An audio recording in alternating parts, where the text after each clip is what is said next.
Hello and welcome to UK4UKR. I am back in the UK from Ukraine, just driven back from the border with Ukraine, all the way back to the UK. Take my little dangly thing off. Hey, so just came out the Channel Tunnel, which was exciting. And now I am heading to Hemel Hempstead. Why are you going to Hemel Hempstead, Graham? I hear you ask. Or maybe it didn't. I'm going to Hemel Hempstead because that is the way one goes. Because that's where I'm going to meet up with Kieran. This is Kieran's van. Kieran masterminds of this whole operation, and Kieran got me on the Channel Tunnel. Unfortunately, basically we had a little bit of trouble getting into the Channel Tunnel. It's really sunny on the other side. It's really overcast here in the UK. It's really sunny in the countries I was in today. I've already been in Germany, the Netherlands, and Belgium, and France.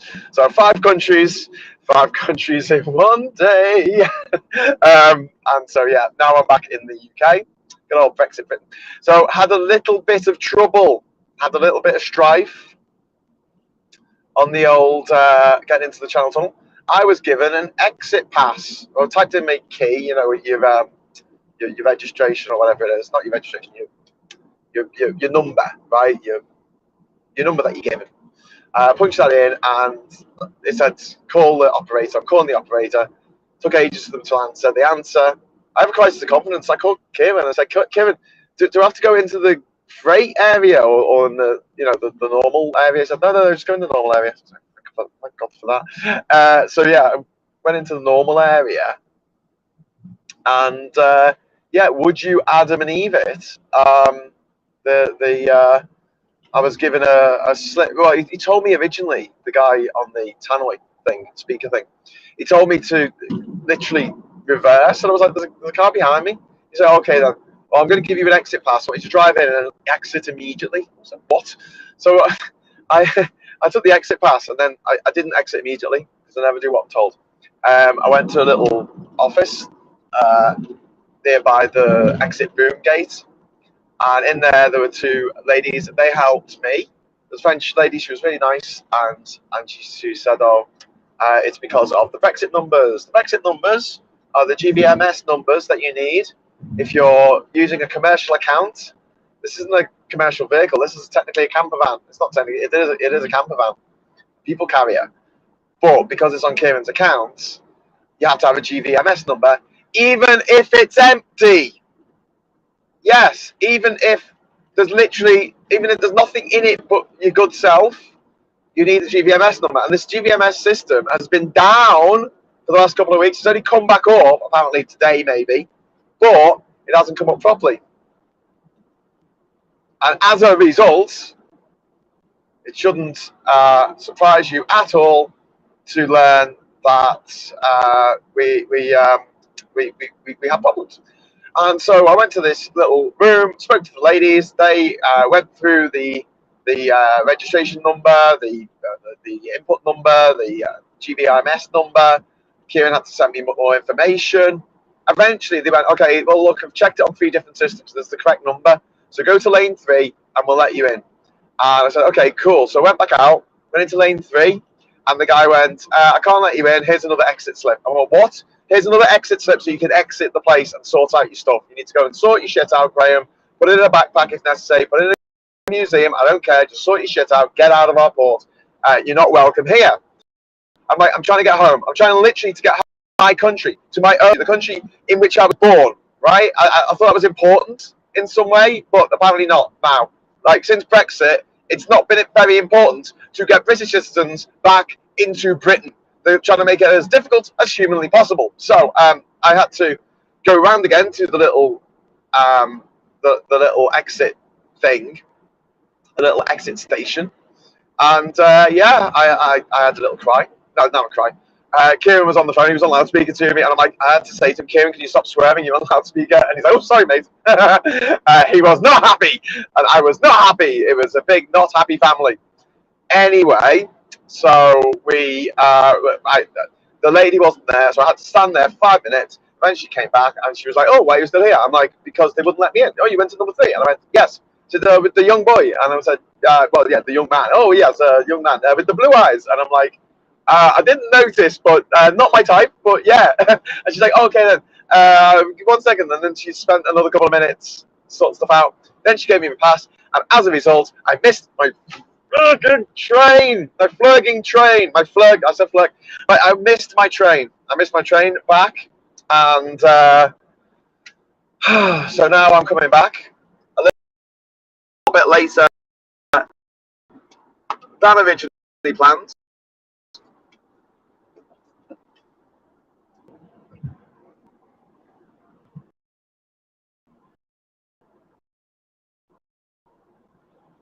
Which is exciting. And as a result, I'm now having to rush to get to Hamel Hempstead.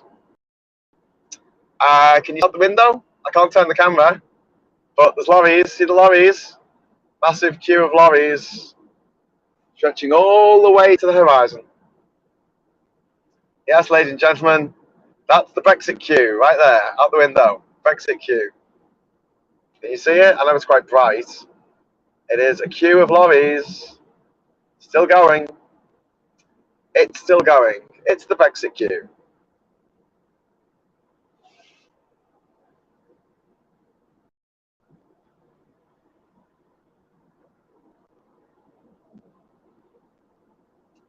Oh. Anyway, so yeah, as a result of all the faffing around, finally got in on a third attempt. Then I had to queue up at the passport control.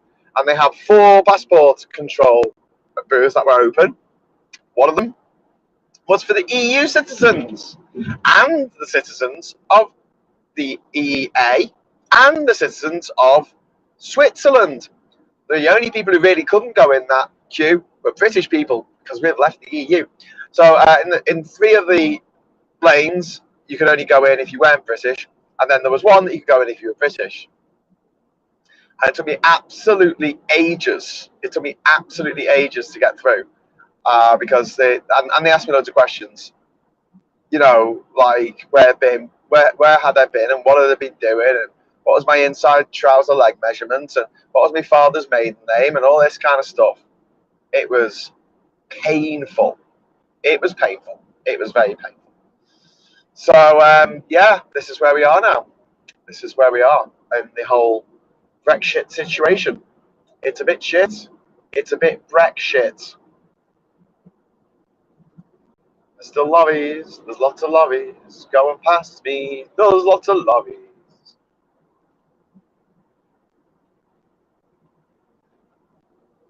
It's incredibly frustrating that all this shit is happening. All these lorries are parked there because of Brexit. It's the only reason. Don't let the government tell you. Don't let the media tell you. Murdoch's media. Don't let Lord Rothermere's media. Don't let the Barclay Brothers media tell you lies that this is anything other than Brexit. This is what we predicted would happen with Brexit. We said this would happen, and here it is happening on our street, on our roads, completely blocked up. These van drivers got nowhere to go to the toilet. They're shitting at the side of the road. They're pissing at the side of the road.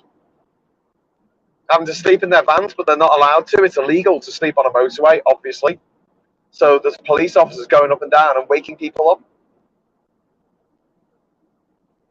Oh, mate, it's still going on. Absolute scenes, mate. Absolute scenes. Look at this. I'd say it's a disgrace, but I think you all know my feelings about Brexit.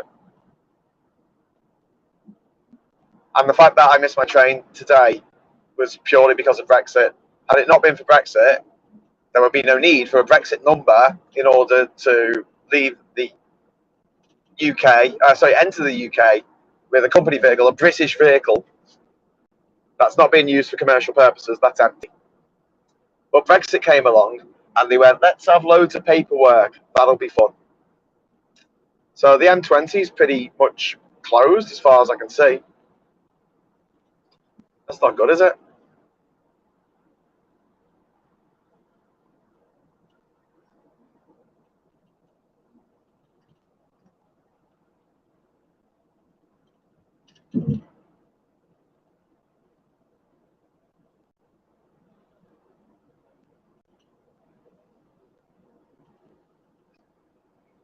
Oh my god.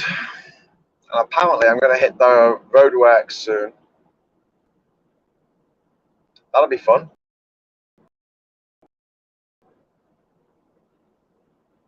The roadworks. Yay.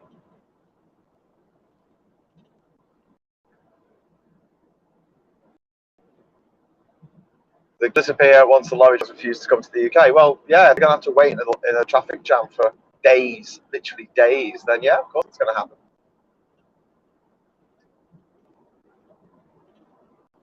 And who's paying for all this? Who's paying for all this extra? Have a think about it for a moment. Who is paying for all this extra? Yeah? All these extra lorries, all the extra days that the drivers are driving for them. Someone is paying that they're bringing into the country or taking out of the country. It's just taking longer. Someone's got to pay for that. And I'll give you a clue who's having to pay for that. It's not the Brexiteers. Nope.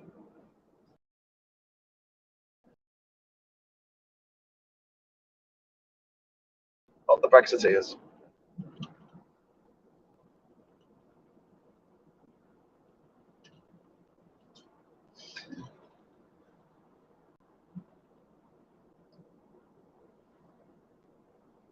Johnson's got fined. Yeah, I know Johnson's got fined.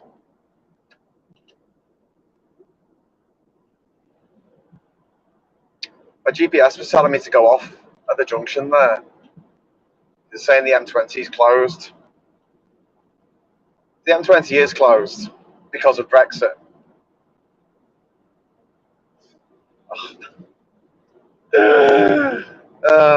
Anyway.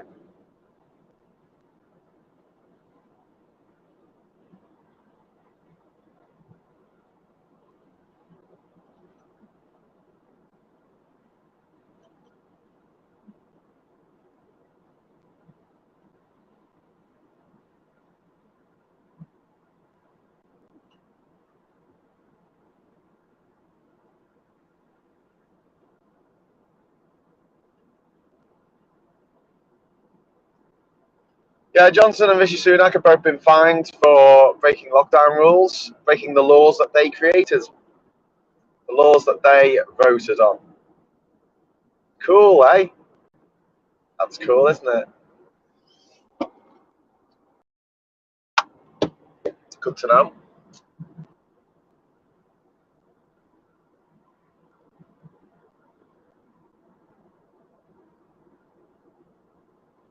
I thought some monkey Island would cheer you up. I got this scar on my face during a mighty struggle. That was the guy with the hooks for hands, meat hook. Or was the mighty struggle with this pirate or something? Or was it a rubber chicken with a pulley in it? Yeah, sorry. There was a Monkey Island reference in the comments at the start there, but I missed it because I was too busy ranting about the fact that I missed my bloody train. Missed my bloody train, I did. So now I'm trying to take it easy. You know, easy like Sunday morning. Because last time I came along here, I got flashed by a couple of lights, by a couple of speed cameras. It was the middle of the night, and visibility wasn't great. And speed limit, which is 70 in this country. And then it just stopped. Like there was a gantry, it said 40 on it. By the time I could see what the figure was, because it was so bright, glaring on the screen, on the the display. Before I knew what it was, like I slammed the brakes on, but it was too late because the traffic cameras were right under the gantry that said 40. And I'm like, normally what happens with traffic slowing down, it'll go to 60, it'll go to 50, then it'll go to 40, or at least it'll go to 50 and then 40. But to go, boom, we're going straight down, I felt was a little bit unfair. A little bit unfair. But yeah, now I've got to try and work out in my head how fast 50 miles an hour is in kilometers an hour, because my speedo is just in kilometers an hour.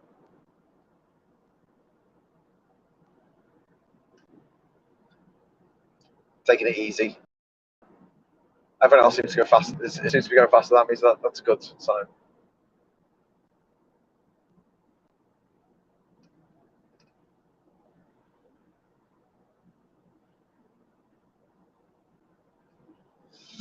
My sat nav isn't working.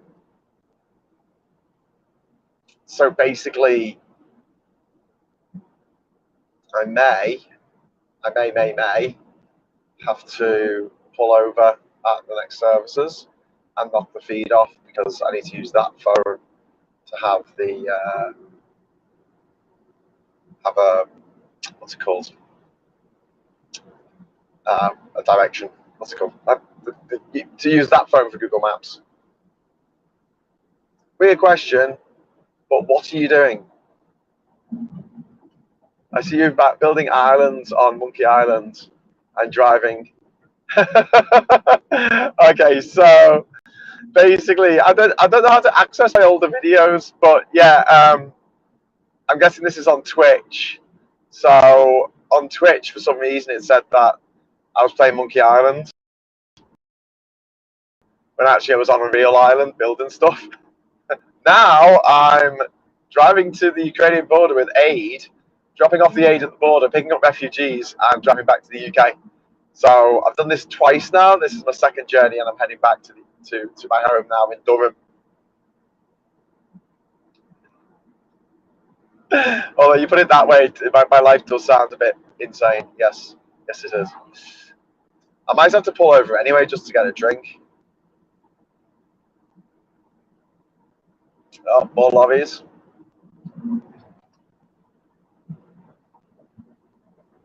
This barrier on the side here, that's a movable barrier. The government spent millions of your tax dollars, millions of your earnings on this thing. I think it's the longest movable barrier in the world, and it's there to allow for a contraflow, so that cars can still go the other way when all the lorries are using the other side of the motorway as a massive, unending car park or lorry park, which is what Dover, Kent, has now turned into. Kent has turned into a giant lorry park. That wasn't very clever, was it? So, yeah, you see out the window, this is the M20. This depressing spectacle, which was predicted.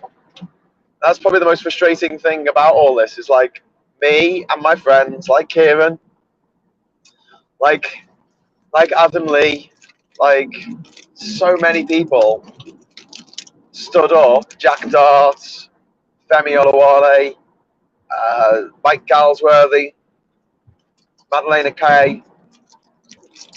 We stood up and said, this is madness. This is going to make our lives worse and not improve anything. And all the Brexity people said, sovereignty! The sovereignty to have a massive queue of lorries stretching, I'll say as far as the eye can see, but I mean, it's further than that, especially when you go around the corner.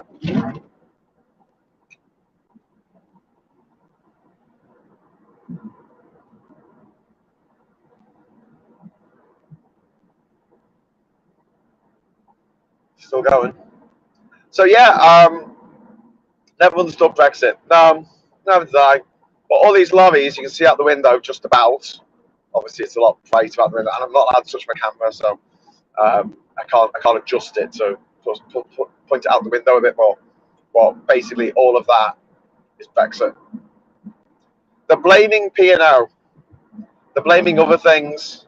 Big boys did it. The big boys did it and ran away. Big boys didn't do it. It was Brexit. Brexit made these queues happen going into Dover. Because for the last couple of weeks, the GBMS numbers that you need to take stuff out of the country, even if you're empty, haven't been working, as I found out this morning. Sorry, not this morning, this afternoon. As I was trying to come through the Channel Tunnel in an empty van. They were like, no, sorry, you need to declare your no goods with the British government so they can know that you're bringing no goods into the country. Drive around in a circle 3 times.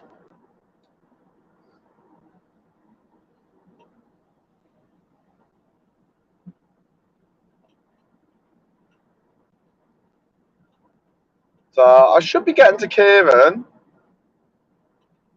in about an hour and 37 minutes, which means that I could, if I'm very fast and very lucky, still get back into London and get on the train. My train is until 8 o'clock. It takes 45 minutes to get. It's too tight, isn't it? It probably takes a little bit longer than 45 minutes. So someone look up how long. Go on, since I've got a few people watching, can someone just Google how long it takes in minutes to get from High Barnet Station, High Barnet, to King's Cross on the old Northern Line? Can someone find that information out for me? Because if it's half an hour, it will be eminently doable. If it's 45 minutes, it's going to be eminently very difficult. A difficult proposal.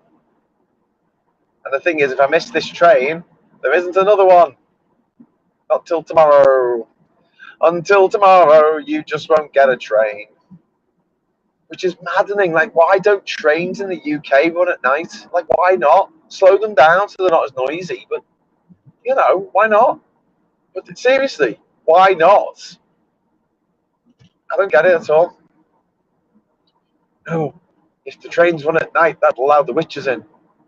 What? If the trains run all night, then people can get to places during the nighttime hours, which would be more convenient. In the tube, some of the tube is 24 hours at the weekends. If the UK announces an intention to join the EU, rejoining the EU, would Putin invade us? Probably, yeah. We are Putin's little bitches over here. Look at us, Putin's little bitches.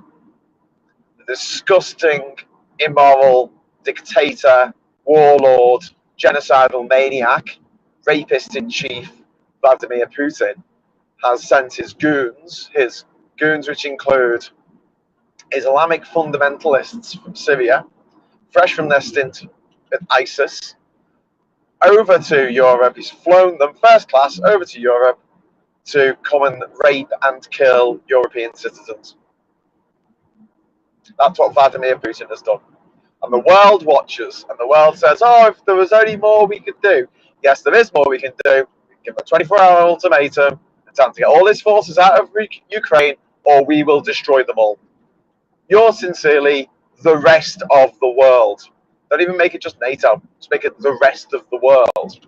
Like literally everyone but Russia, Belarus, and China. Let China see what happens if you invade someone else's sovereign territory in a vicious land grab that involves you raping and murdering civilians. Torturing as well. Raping, murdering, and torturing civilians.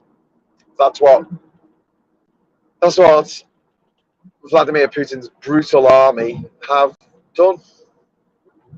And will continue doing until someone stops them.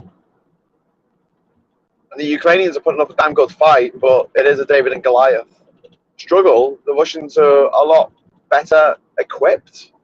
I mean, they don't have to use their equipment because they're idiots, but, you know, they're better equipped.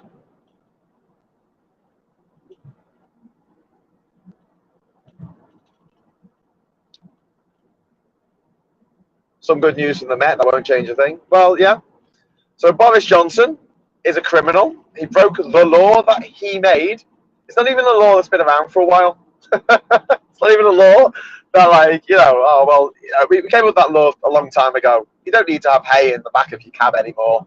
You know, you're not really allowed to kill a Welshman from the walls of Chester after midnight if he's not carrying a sheep or something. You know, it's not one of those arcane rules from back in the day. This is a rule that this government invented. And no sooner had they invented this rule for everybody else, for you and me, so we couldn't attend our grandmother's or grandfather's funeral or hold their hands while they slipped away, they were partying. They were partying again and again and again and again in their private residence.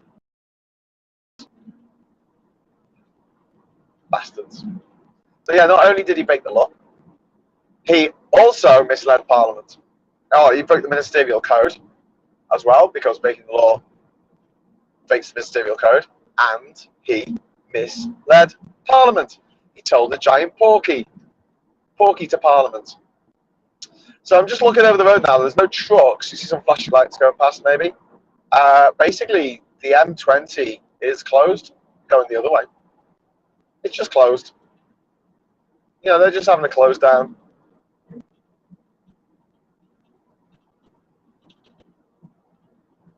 Oh, there's two lorries. Oh, you poor bastards.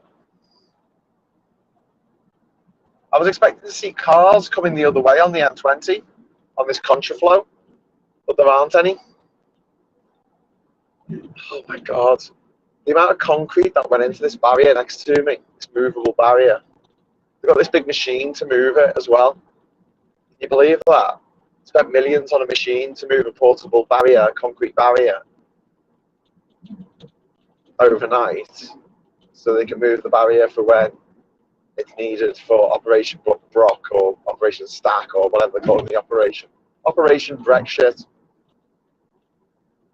Painful. Absolutely painful. Oh, I'm going the other way, so I don't care.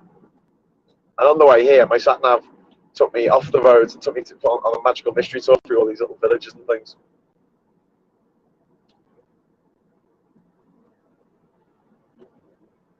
The debate, you watched the debate with me with some guy called Andre.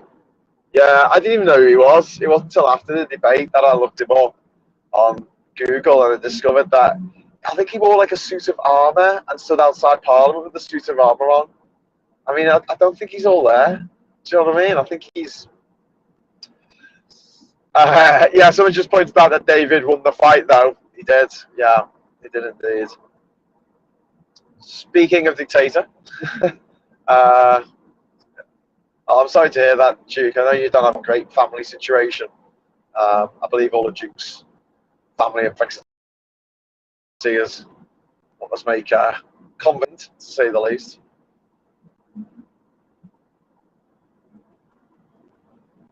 Oh, what fresh madness is this?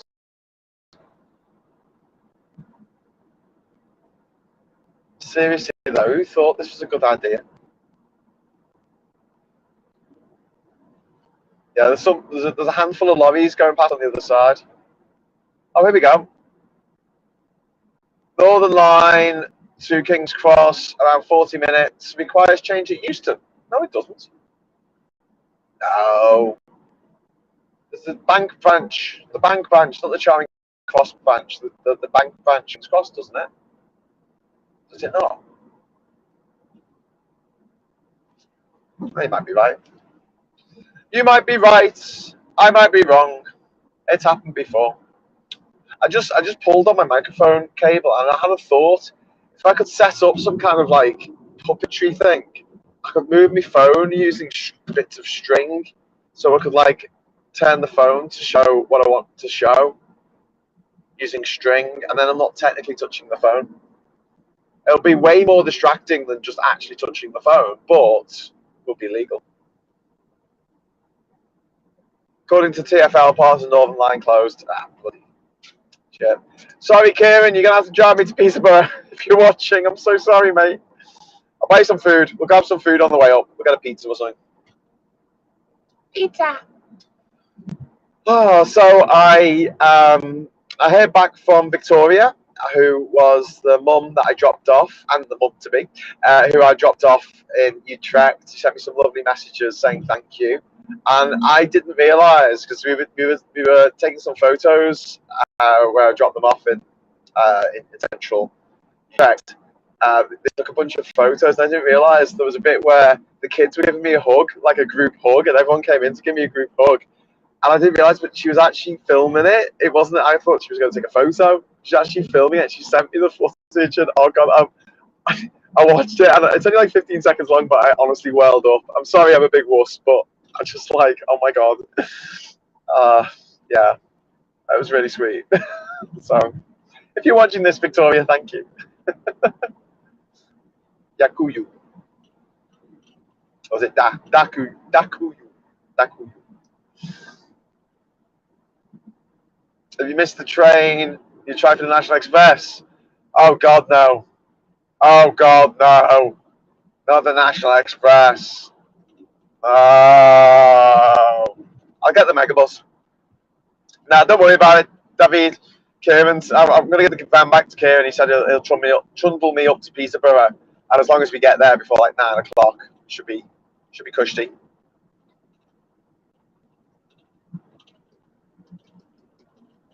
Yeah. So 2 weeks ago, when I came back with Bear, and I got flashed by a couple of traffic cameras, speed cameras, just explaining that I'd come through this section, which is all an average speed section. So this is 50 miles an hour all along here.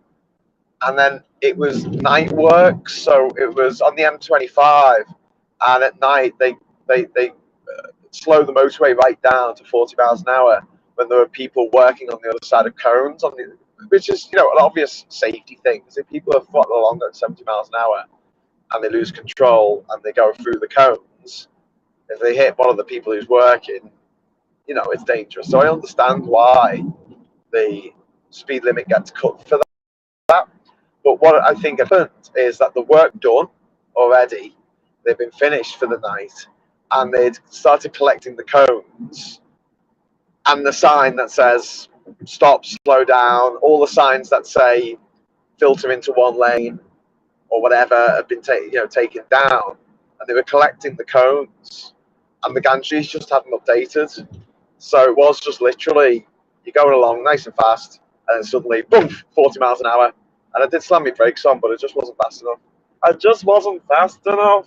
But it's very annoying because normally, when you got the old-fashioned gantries that have the speed on it, those gantries are really clear from a long way away. They're not as bright, which means they're not as glaring, so it's easier to see. These are the brand new, super bright LEDs, and it's actually really hard to make out the number, especially when it's raining and there's glare, and basically it's the middle of the night and your eyes are trying to adjust. But yeah, I'm coming out the works exit now and I'm back on national speed limit, which I thought it was, because it wasn't too far away from here when it happened, and I was pretty sure that I wasn't in like official roadworks or a roadwork area or anything.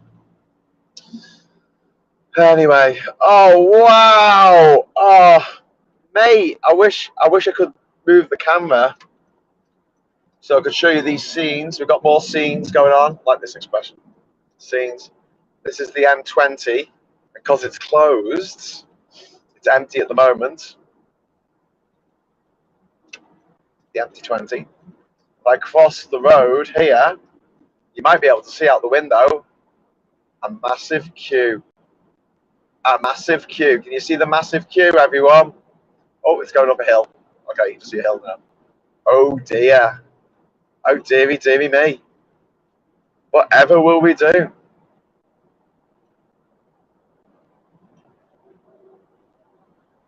Very confused about the TfL website. Well, listen, I'll meet up with Kieran. Thanks for having a look. I'll meet up with Kieran and see what he wants to do.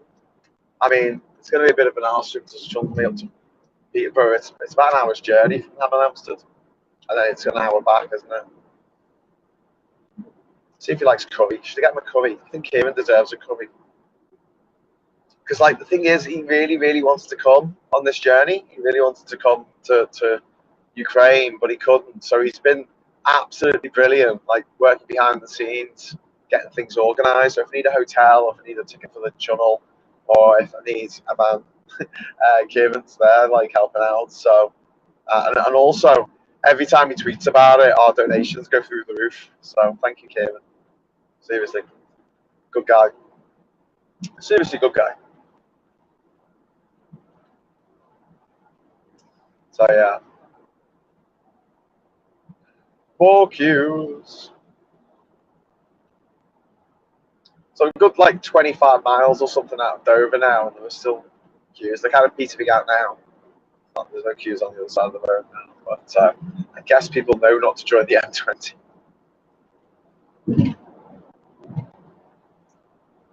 I don't really understand what's going on, to be honest with you. I don't understand why they haven't opened the motorway, the contraflow system going. Spent all that money on the moving machine. Would have thought to be a no-brainer for them. There's a place called Shittingbourne. Imagine going from Shittingbourne. I think that's what it said.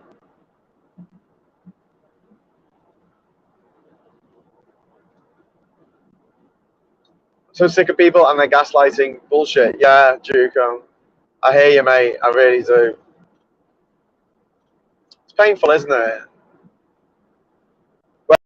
When you know what the reality is, and people tell you that your interpretation of events is wrong, and it just makes you question everything.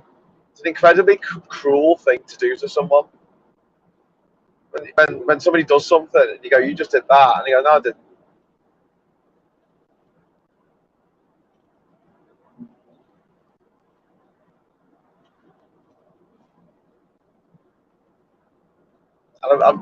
I've told the story a few times, but I wasn't a particularly well-behaved boy in school, as you might imagine. And but I got into trouble a lot, but I never got into as much trouble as my brother. Even though he was probably, on the whole, less naughty than I was. The issue being that he never owned up to it. Whereas I was smart enough to just go, yeah, I did that. Which is what the Tories do these days. Just go, yeah, I did that. Get away with it. Oh, actually, I didn't do that.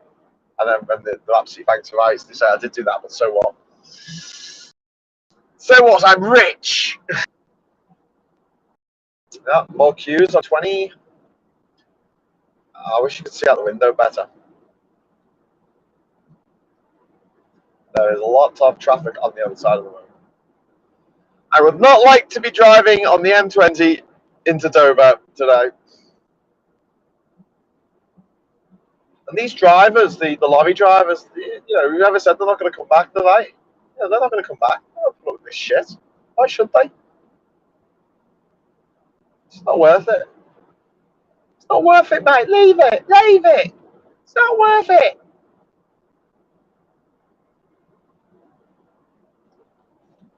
Shittingbourne.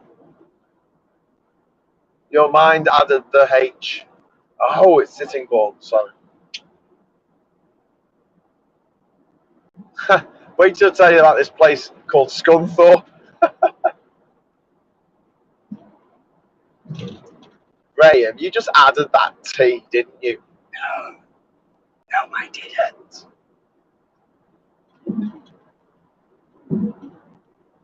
The place in Lancashire called Clitheroe. Graham, you just added that T. No, I didn't.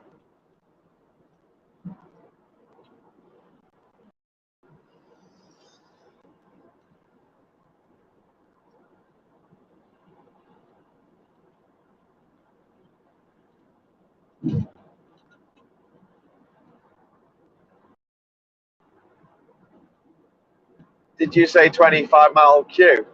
Yeah, I think so. I don't know what the distance is between where I am and where I've come from Dover. But the queue was like most of it. I'm coming up to Junction 5 on the M20. Okay, so Junction 5. So the queue didn't quite go this far, but just a few miles short of that. Which was what was predicted by Kieran in the very first episode of Three Blokes in the Pub.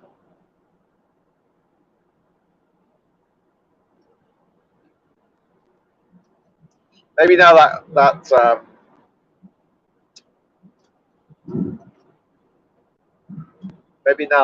is what's it called? What's the thing called that's been killing everyone? Coronavirus. Now that COVID is hopefully on its way out. Don't jinx it. Yeah, I might be up for reviving the three blokes format, but doing it three blokes live. So we go somewhere, set up camera and everything, and we do it live.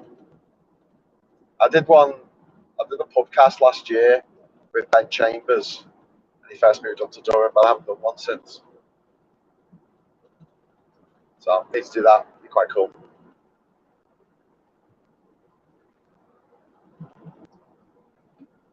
How long will it take to clear? Well, it's going to take days. I mean, the big problem was that the numbers that the lorry drivers need to get stuff out of the country, the system wasn't working for a week or so. The system wasn't working. They couldn't get the numbers they needed. So they couldn't leave the country with the goods.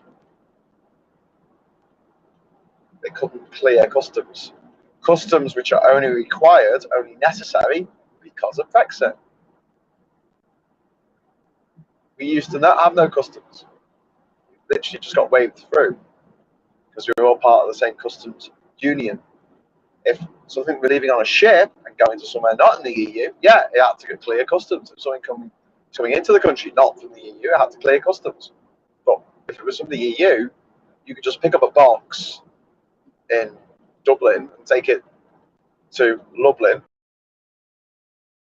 and no one stopped you on looking at the box because it was only the same from Liverpool to Manchester. The only time they might look at the box is if they thought you were dealing with dealing books.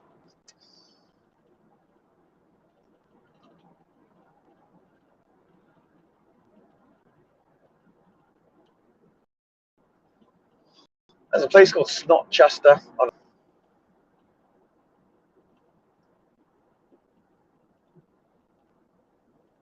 I grew up in Sittingbourne. It needs a H. Sorry to hear that. I'm sorry to hear my terrible joke was taken to its logical conclusion that it does deserve a H. Brexit, the gift that keeps giving. Well, that's it. I mean, there's absolutely no upside to Brexit at all. There is nothing good.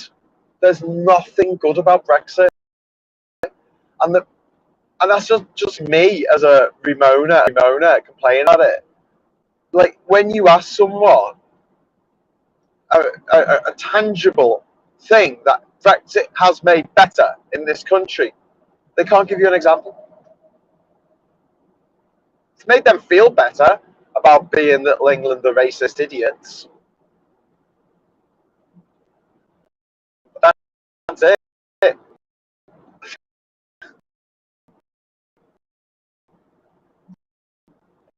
It's destroyed our trade. It's put miles.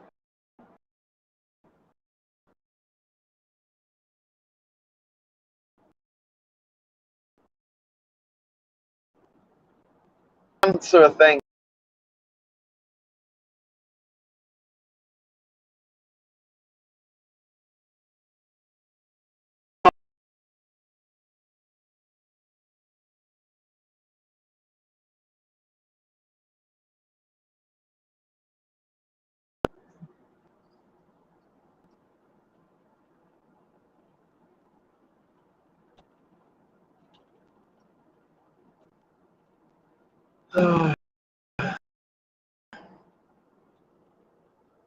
Was World War II Brexit?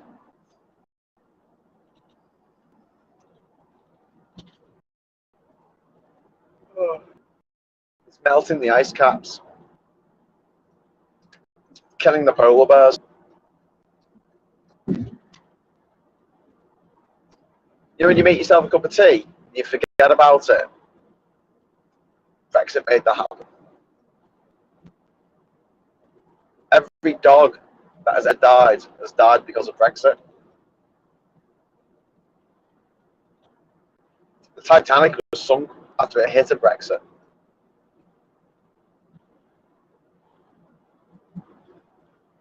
The motivation of Jack the Ripper was Brexit.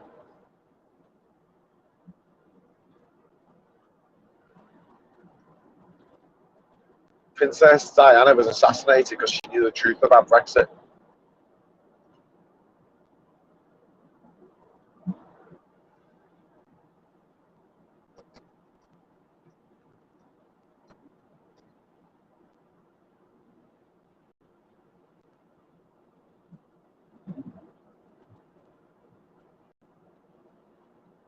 Uh,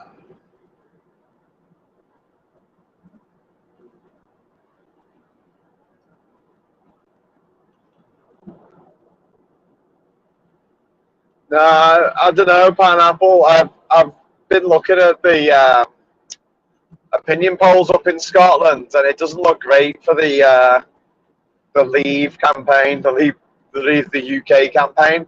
I don't think they've got the numbers. I think Nicola Sturgeon doesn't think they've got the numbers, which is why she's being very coy about when this second referendum is going to take place, if it ever does take place.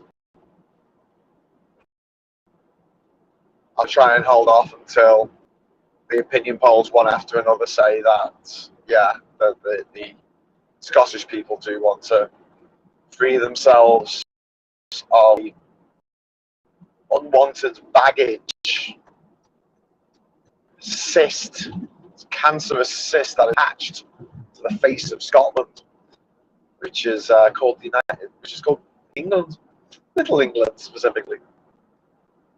It's a terrible place, Simba. Don't ever go there.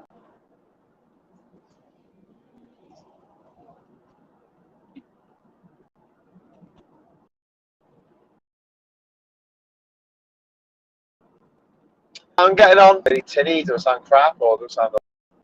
Let me know in the comments. Right, I've got 1 hour and 11 minutes more.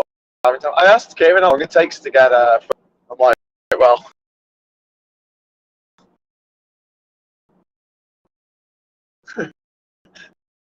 maybe.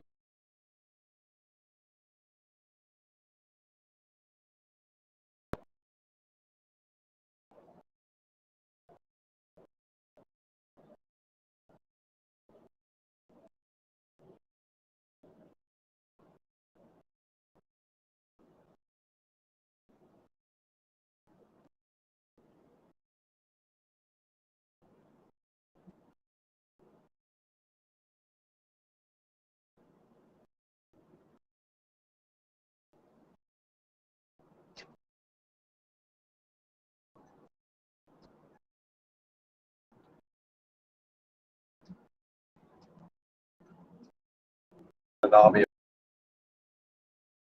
of bots.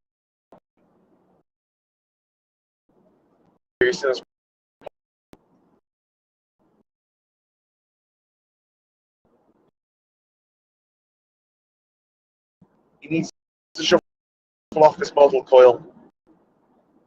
He needs to join the choir.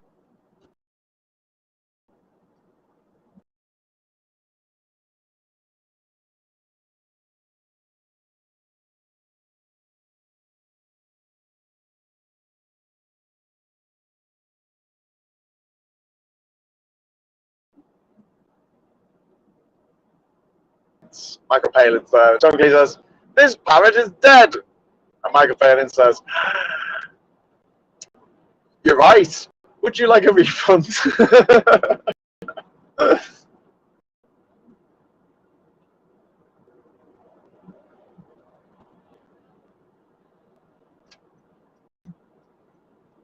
Great way to ruin audience expectation.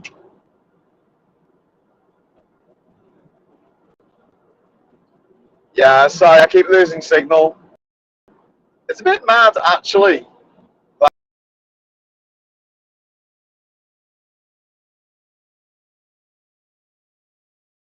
Driving across Poland, I didn't at all.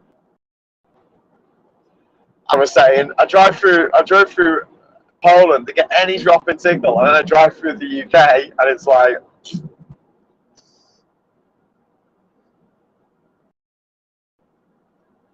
we covered 99% of the UK. It's an amazingly big 1% that they don't cover.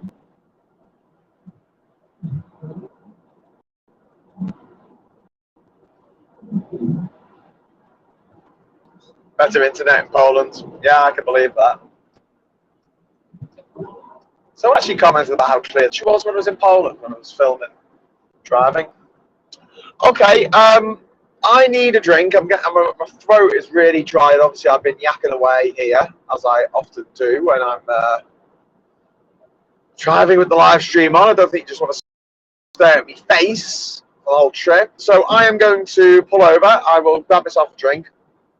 I will stop the live cast the live stream, and then I will probably pop back on it later if Kieran does give me a ride. Just give me a just give me a lift to Peterborough. Then mind me having a lot in the car because I know it should be done by then. But yeah, we'll get the stream going, and then you can ask Kieran and me questions about what's happening with UK4UKR.com and the future and what else we're going to do with it and basically how you can help. And if you're watching this and you haven't chipped in for these journeys, if you head over to UK4 number 4 UK4 number 4 UKR UK4UKR, so UK for Ukraine .com. So UK4UKR.com. Head over there, and there's all information on that page. There's blogs, there's Instagram, there's, if it's working, there's links there that you can give via PayPal, any major credit card or debit card, and also you can chip in through GoFundMe, which I believe has hit its target at £5,000, which is amazing. I'm going to have to add a stretch goal and also say thank you to every single person who donated. I think you're absolutely wonderful. Wow. It's really blown me away, the level of support that these trips have been given. We only expected to do one journey, and because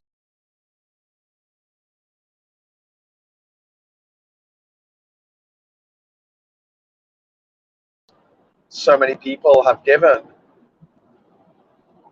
Again, sorry. As I was saying before, I was rudely interrupted by my rubbish internet. Welcome home, Graham. Have some rubbish internet. Oh, thank you. Yeah, we were absolutely blown away by the level of support that we were given. We ended up raising 3 times now, four times our original target now.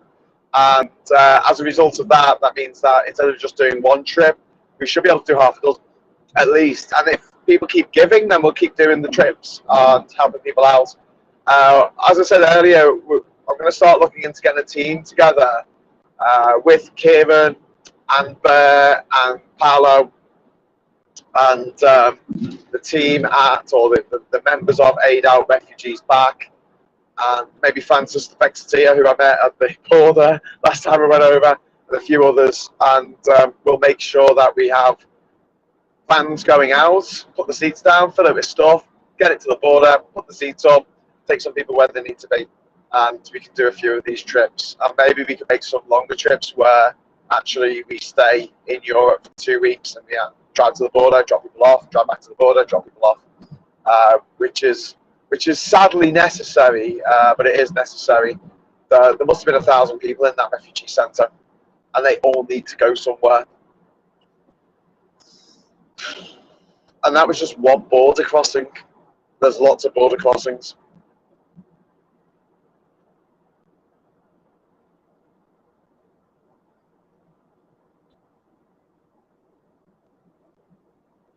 I found in my travels around the world that the only countries that need borders are countries whose neighbours don't respect them. They don't respect their borders. Or countries that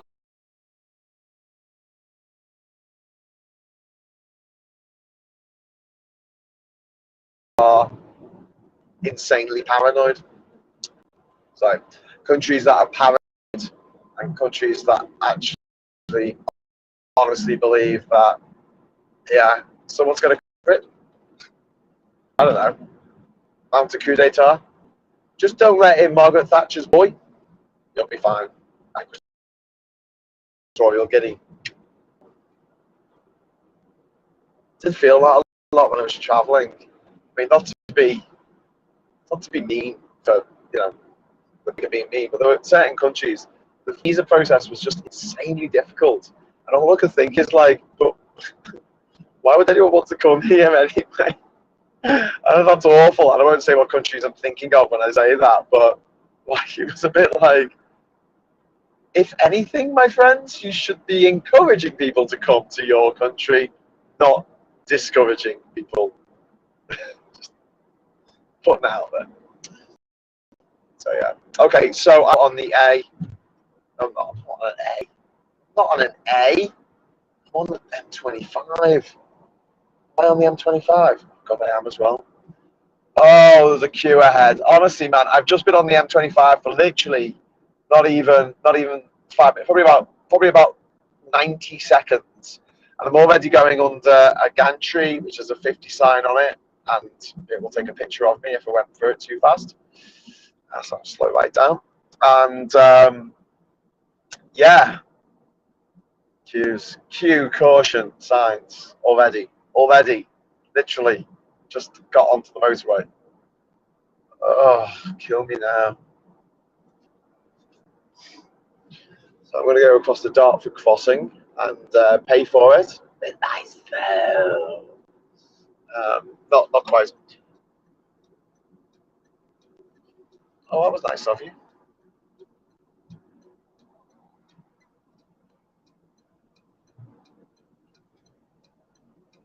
I love when people don't let you out. And I wasn't just going into a faster lane there. Literally, the left lane is a one-off lane, and I want to stay on the motorway, so I had to change lanes. And there's cars, and they can see that there's a queue ahead. They can see they're going to have to stop anyway, and they don't let you out. It's unbelievable. Some people ain't. Oh God, I hate this country. Why does this country have to make me so sad? I was happy once. I was happy in the haze of a drunken hour. Heaven knows I'm miserable now.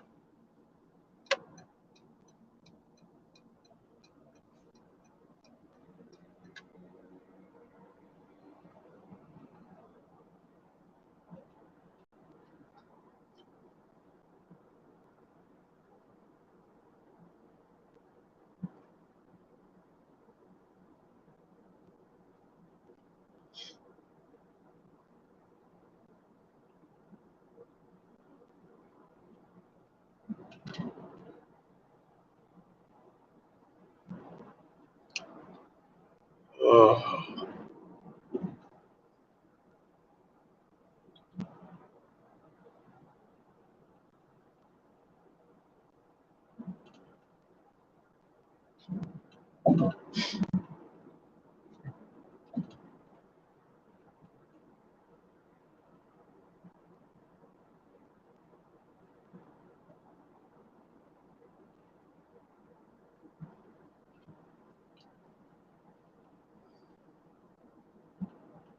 It used to be great before the Brexit votes. Just go and work in Europe. And I did. It's not like one of those things that people say, oh, yeah, well, I'd like to do that. I wouldn't actually do it, but I would have liked the opportunity to do it.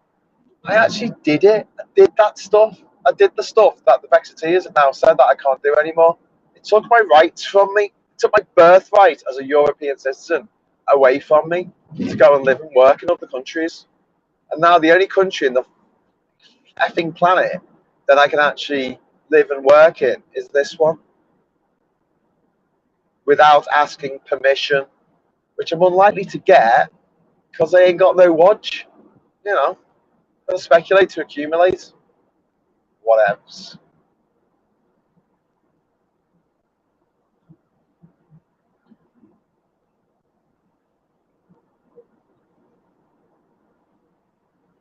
They took those rights away. I didn't take any rights away from them. I mean, obviously they're taking the rights away from themselves, but they don't care. I mean, these are the people who've never left the village. You know, these are the people who don't like to marry out of the family, if you take the meaning. And that was fine. No one stopped them having a sister wife. I think it's illegal, but you know. Oh wow, wow! The speed just changed to 40 just then. Oh my god! Literally, the speed on the gantry just changed from 50 to 40.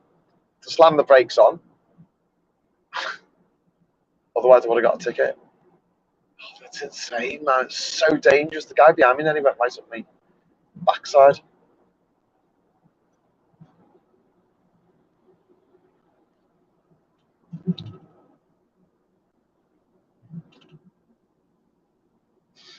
I think someone actually did go up someone's backside. Crawling along now. No one wants to go faster because. Oh my god. Ah, nightmare.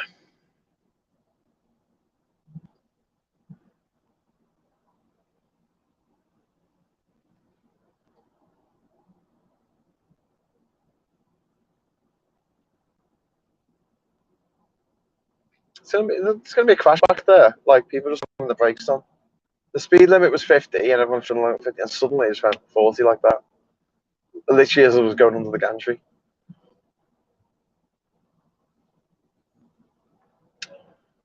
Now, the crossing here, Dot crossing, is quite interesting because if you're going northbound, it's a tunnel. It's a tunnel. But if you're going southbound, it's a bridge. It's a bridge. I think the French bought the bridge. I might be wrong about that. Someone can correct me in the comments, I'm sure. If I'm wrong, I'm sure they will correct me.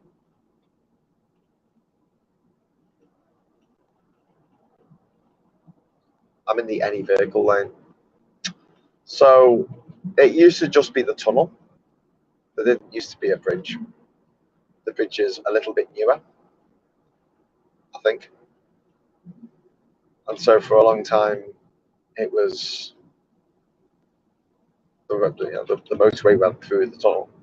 And there was it was a bit difficult because there was a crash or something in the tunnel. It was a bit, yeah, you can imagine. Anyway, the quantity of traffic swirling around London made it all a bit untenable.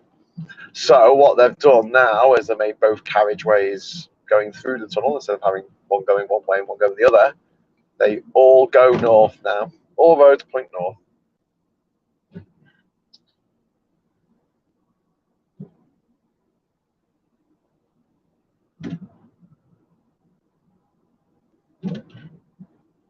Oh, down into the tunnel we go. Actually, I quite like this.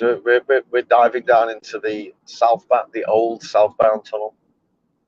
We're going north in a southbound tunnel. Makes you feel like we're doing something naughty here. Dartford East. This is the Dartford East tunnel. I'm guessing you're along the west tunnel. That kind of makes sense. There you go.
Okay.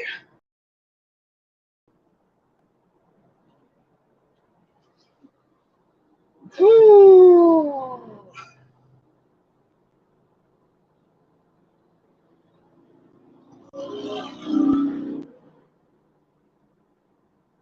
Why do motorbikes have to be so bloody noisy, eh? Eh?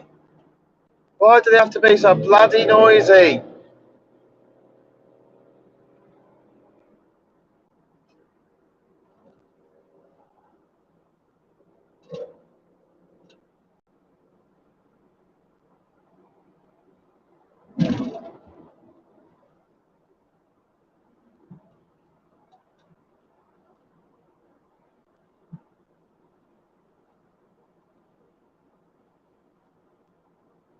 It's quite narcissistic riding a motorbike. I know this because I used to ride a motorbike when I was very little. And yeah, it's like you're sitting there and you actually want everyone to look at. I don't pass them. It's the same as playing really loud music in your car with the windows wound down. It's not really because you want other people to like the same music as you or go, oh my God, that's a great tune. Let me write this down. No, it's people do that to make you look at them because they're like, look at me, look at me, look at me. And I get that urge. I really do. I do, obviously. Have you met me? But yeah, it is a bit childish. Sticking a pot on your head, banging it with a wooden spoon and going, look at me, look at me, look at me. But, you know, that's why some of us get out of bed in the morning. Guy just got past on a motorbike. Wasn't particularly loud at all. I think it was an e-bike. That's not an e-bike. He's making noise now. He's opened up his throttle. Right. Oh my God. 30 miles to services. And I'm only on this motorway for 39 miles. Okay, well, you're with me for another, uh, uh, God, half an hour to the next, well, not half an hour. Yeah, probably about half an hour to the next services. So join me on my odyssey to the next services. I'm sorry about this. I was going to knock the feed on the head a little bit earlier, but it's more for safety. What, the noise? No, it's not. Come on, behave.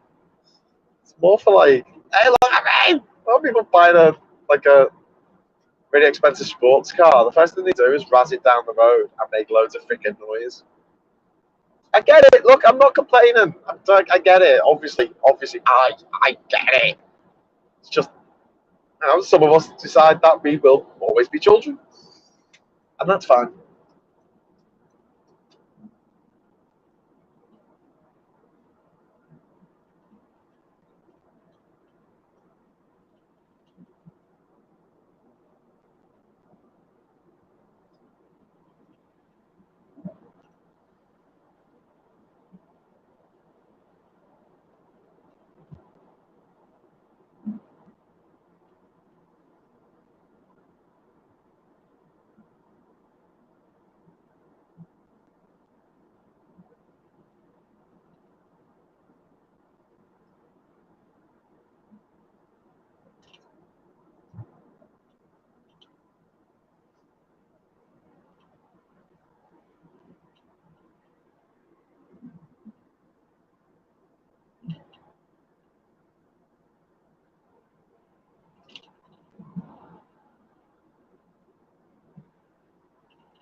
Oh yeah, but if just saying about a safety thing, I mean, you don't hear a bike if it's behind you, and most bike riders gets taken out by someone changing lanes and not seeing the bike behind them or beside them in their blind spot, maybe, which is problematic.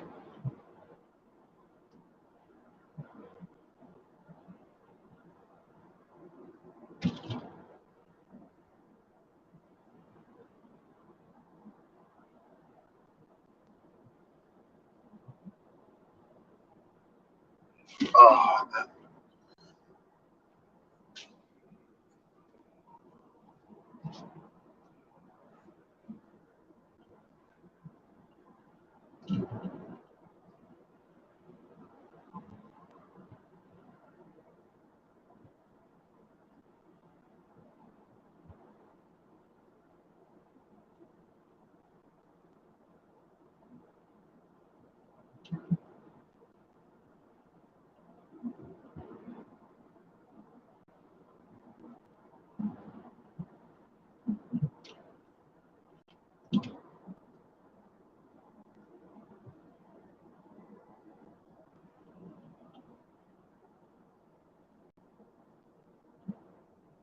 Stops us from getting knocked off. But yeah, I mean, the reason why I don't ride a bike in the UK and I've never got my biker's license in the UK or my motorbike license is when I was younger, I used to work at my dad's carburetor shop in Liverpool, fitting carburetors and fixing fuel systems on cars. My dad was a big motorcycle head. Like he owned a lot of motorbikes. He had all these old bikes that were old, like British bikes from back in the day, like Matchleses, and Nortons, and BSAs, things like that. And he had a lot of biker mates, and a lot of his mates either died or were seriously injured in accidents that were not their fault. It was just the idiots on the road in cars, of which I am one. So yeah, I would never.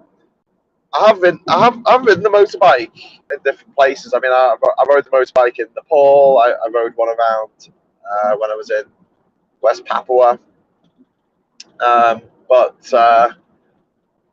just little villages and stuff. I rode one in Tuvalu. But yeah, you where, if I lived in Australia, I might be tempted to get a motorbike. If I lived at Sticks in Australia, but yeah, it's never really appealed to me in this country just because you spend half your time sitting in traffic or weaving through traffic or just worrying about hitting traffic and people hitting you, and there's just too many idiots on the road. Simple as that.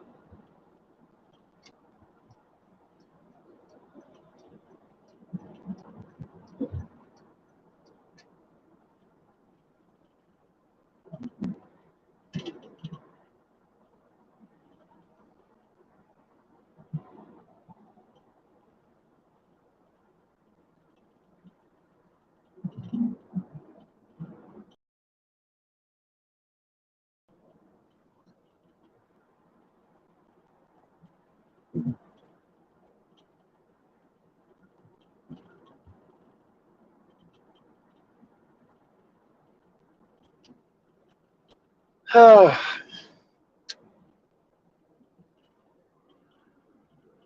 yeah, the rain. Yeah, riding in the rain is not much fun, especially if you haven't got a helmet on.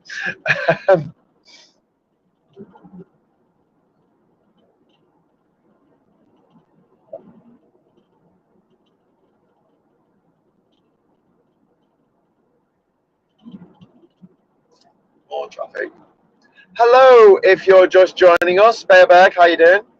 I am Graham Hughes, and I am part of a collective called UK4UKR.com, and we are setting up trips to the border with Ukraine. We're taking aid out, and we're bringing refugees back. In the next few weeks, we're hoping to bring refugees actually into the country. And if you'd like to know more and want to get in touch and stuff, feel free to friend me on Facebook or follow me on Twitter. I'm at every country on Twitter, as opposed to all the other Twitter addresses that don't start with that. I'm at every country on Twitter. If you follow me, I generally follow people back. As a rule, it's just a bit time consuming because you've got to do it manually. If only there was a machine for doing this thing. That's really boring, but you can only friend 30 people at a time, and then you've got to wait 5 minutes and then friend another 30 people. It's really frustrating. Anyway, the point being, I'm quite easy to get in touch with, so please get in touch with me if you could possibly help on a future journey. If you want to come with me, or go in your own group, or go with other people, I would recommend you going in a two. I've just done a solo trip to the border and back, and it's exhausting. It's exhausting, and I'm a double hard bastard. What can I say? But it's exhausting. I wouldn't recommend it. I wouldn't want to do this again tomorrow.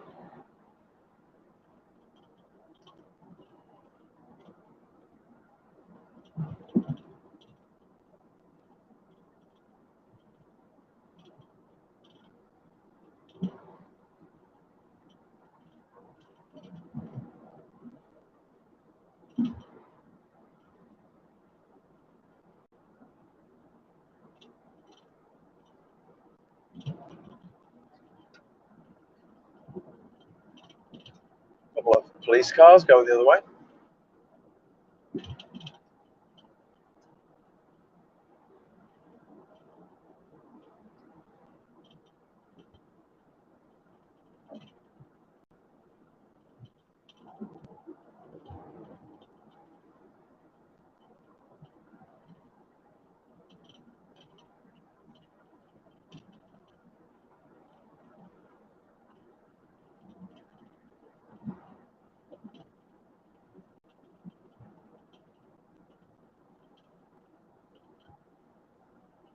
I'm just going to pull over at the next services, jump for another, I don't know, 20 miles or something, because in Britain we only have services once every 20 miles for some reason. And then the services are actually full of people that you can't get served because the services every 30 miles instead of, I don't know, every 10 miles. It's not that big a country.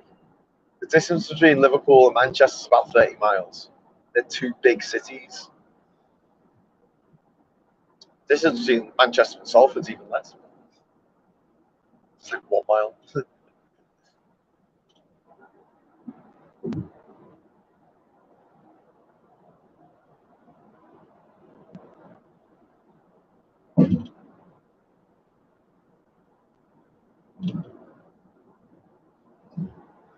Okay.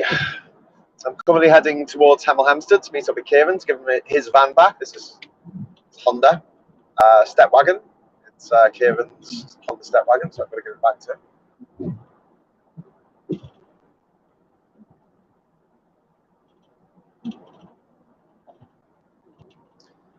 Then I will be getting the train up to Durham, but it looks like I'm probably going to miss the train that I'm booked on, which is the 8 o'clock from King's Cross, platform 9 3/4. So Kieran's kindly agreed to drive me to Peterborough, which is the next stop on the train journey, up to Leeds, and I'll get off there and possibly get some food. I like food. Some food. Oh yes.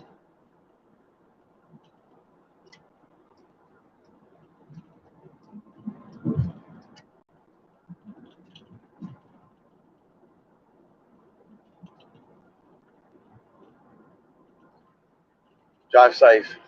I will do. Safe trip. Yeah.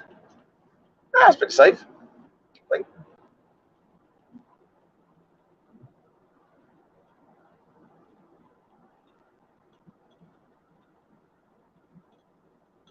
I'm actually quite a boring driver. I didn't go right up behind other cars and flash my lights and things. I leave that for other more exciting drivers to do.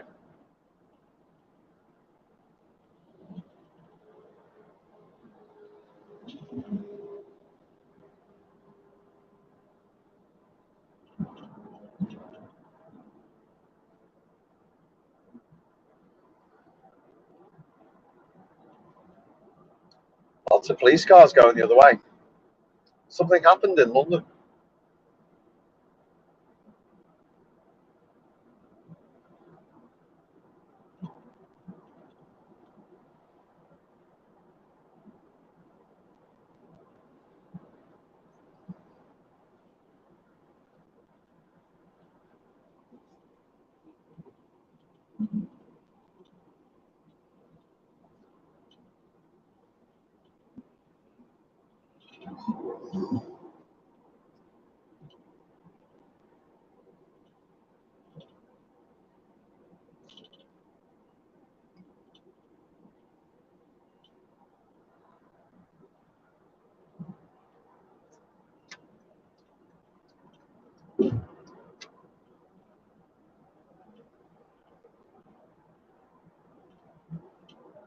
see the corrupt Metropolitan Police, the institutionally corrupt Metropolitan Police, have decided to release the fact that Boris Johnson and Rishi Sunak both broke the law when Parliament's not sitting.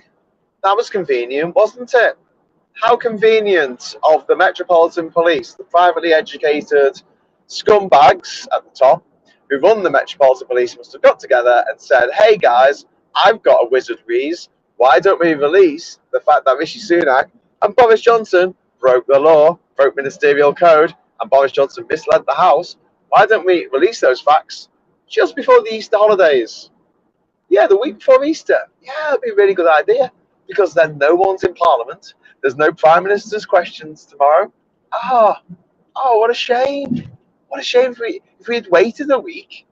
There could have been a Prime Minister's questions, and it could have been dominated by the fact that Boris Johnson broke the law. But no, it's not going to be, because of our corrupt Metropolitan Police Force. Who do you report the police to? The police in our capital are evil. They are criminals. They are evil, racist criminals. They are institutionally corrupt. Not my words, Lynn, but the words of Shakin' Stevens. No, the words of the Stephen Lawrence inquiry, and also the Daniel Morgan investigation, which found the Met Police to be institutionally racist in the first instance and institutionally corrupt in the second.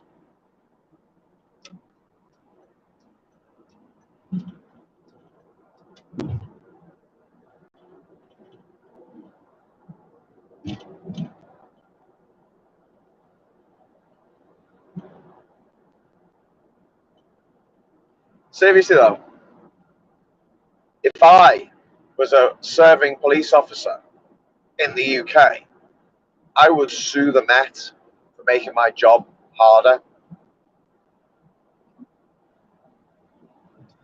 I would sue them for making my job more dangerous, which is what the Met Police do to all the other brave police officers around the country, and to the Met Police officers who aren't hideously corrupt.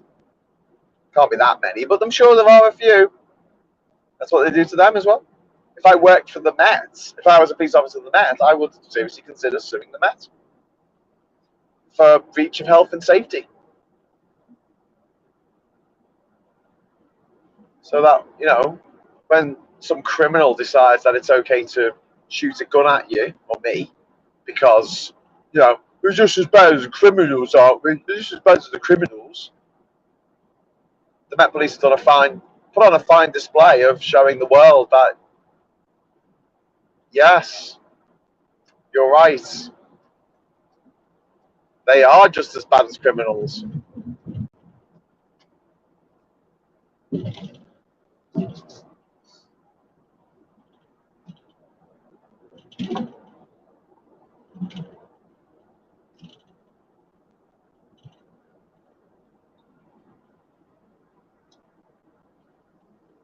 Well, the Sue Gray report was neutered, wasn't it, by the Met investigation, which they weren't going to do, and then they announced it just before Sue Gray was going to announce her report.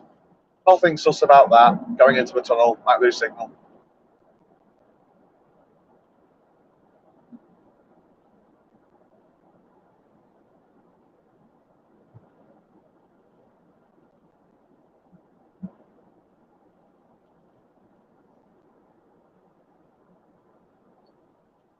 But the fact that the police only admitted that they've sent fines to Rishi Sunak and Boris Johnson today, in the middle of the Easter recess, mate, stinks. Stinks to high heaven.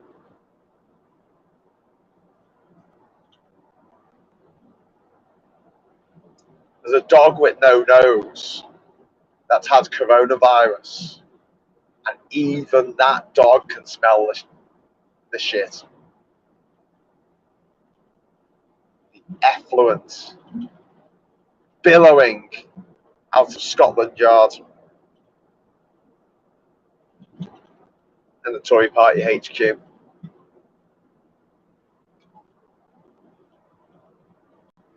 There was a Tory scumbag today who was defending a child abuser. Crispin, I think his name was. He didn't go to the local comp, did he? Crispin, dinner's ready. Thank you, Nanny. I'll be in a minute. Tell your brother to talk with. And Guinevere. Yes.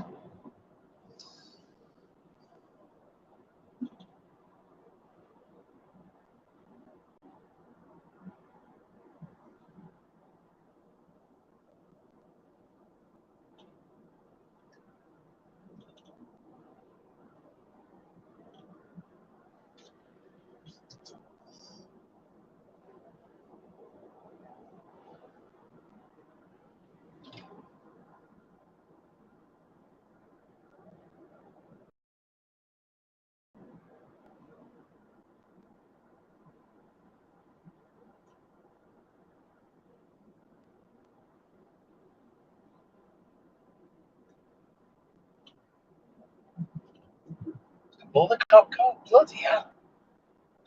So many police cars going the other way. Oh, mate, you've got me for another 9 miles, peeps. And then hopefully I think it's 9 miles. I'll hit the services. Not literally, I hope.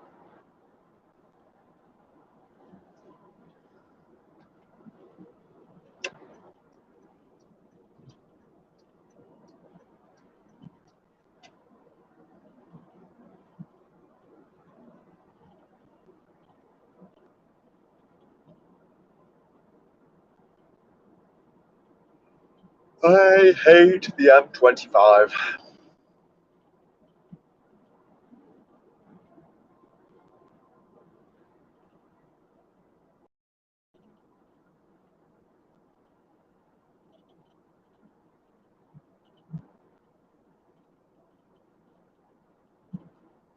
It's a bit mad because I flipped the screen because I realised that people were saying, "Oh, Graham, you're driving on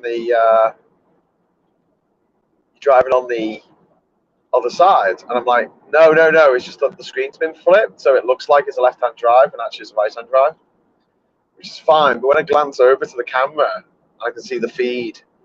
I'm seeing the cars going past because of my angle of vision. It makes it look like there's cars going past on this side of me. You see what I mean? So I keep going. Why is someone overtaking me on the inside? What's going on? Is there a car? And they're all on that side. So maybe it's a good idea to mirror. See, I just did it then. Grr, stupid Mini.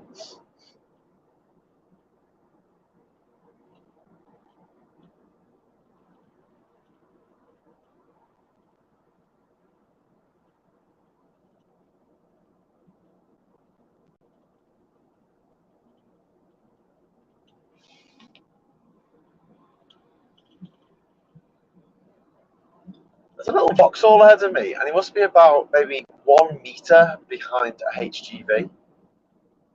Why would you tailgate a HGV in the slow lane? It's a weird thing to do. Why?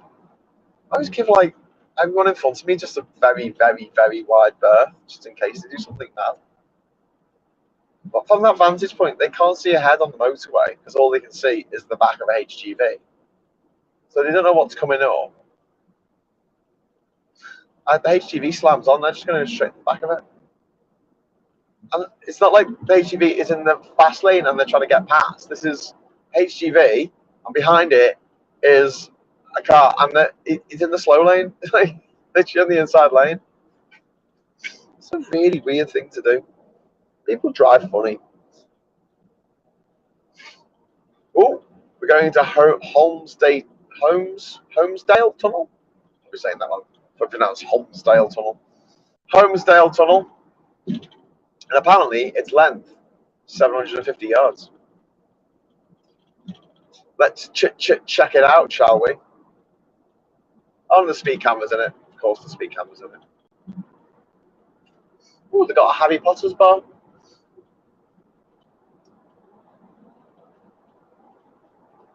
Is there any signal in the tunnel?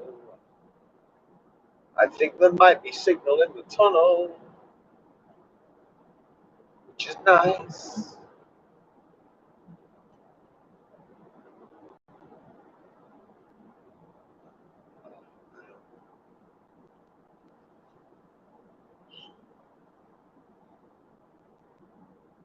Light. Only got 26 minutes of driving left, and then I don't have to drive for an entire day tomorrow. Thursday I might have to drive because I might need to do the shopping, and the local Lidl is a bit of a way to walk and shopping, and there's no bus. And on Friday I'll probably be driving again. uh,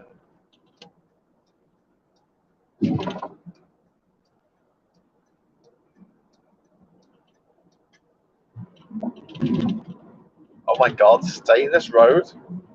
Stay in this M25. This is a joke. Bloody hell. Feels like they just tarmacked over a field. Literally.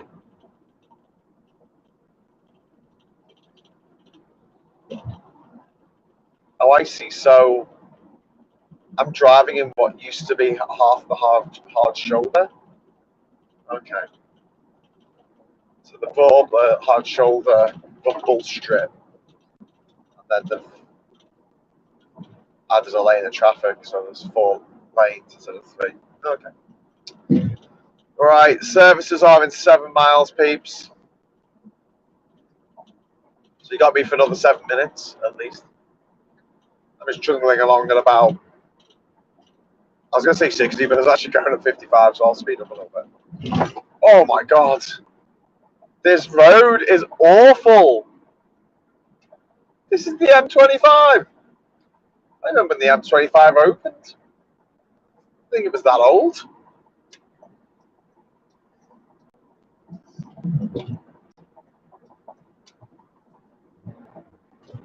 Bloody hell.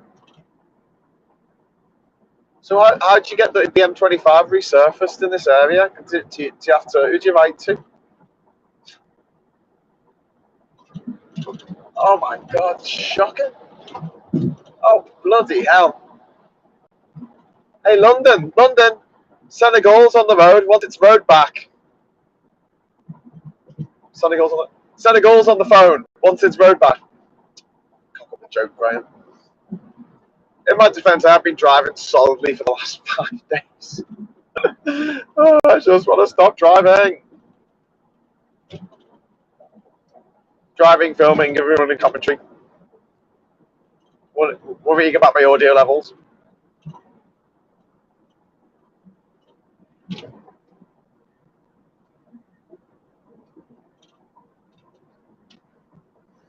There we go.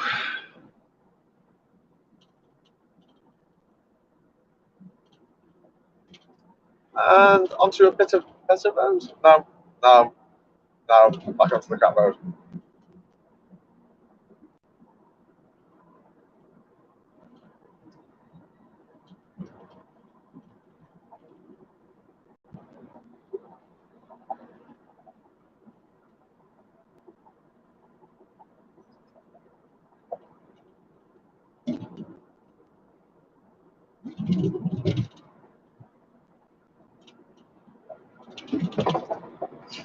Sorry about all the shakiness.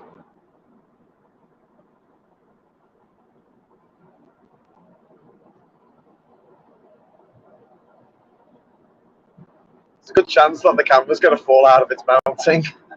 Well, the phone is going to fall out of its mounting.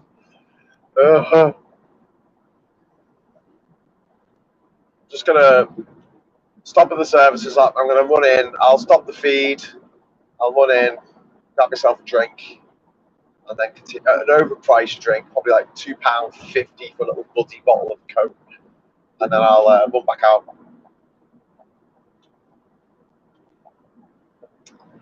And I will go meet up with Kieran, and I might be back on with him in a little while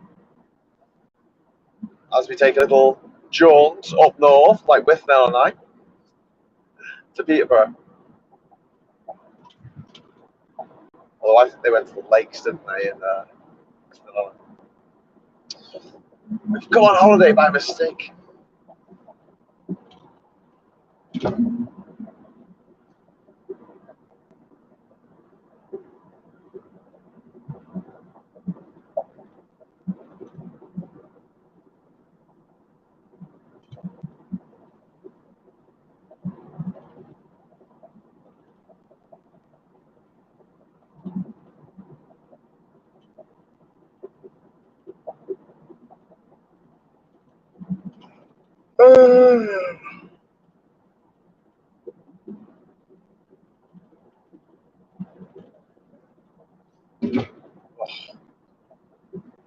This road is awful.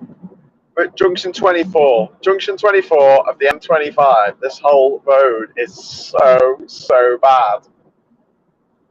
It's like that corrugated road from the Wages of Fear. Jesus. Wouldn't like to drive a truck full of nitroglycerin on this road. Okay, so it's South Mims Services. Once knew a girl called Mim.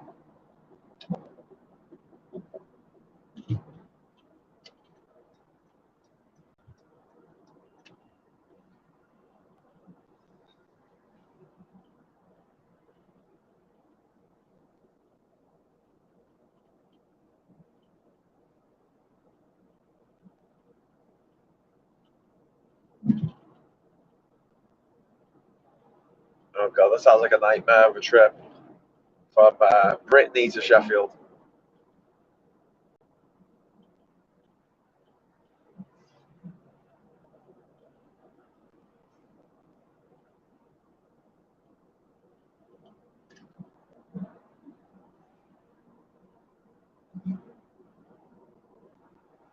Oh, 1 3/4 miles. Oh, just stay awake for 1 3/4 miles, Graham. Slap. No, I'm not sleepy. Don't worry. That was a joke. Oh, right. Okay. So, do I need to go off here from the services, or is that just for him? I don't know what I'm doing.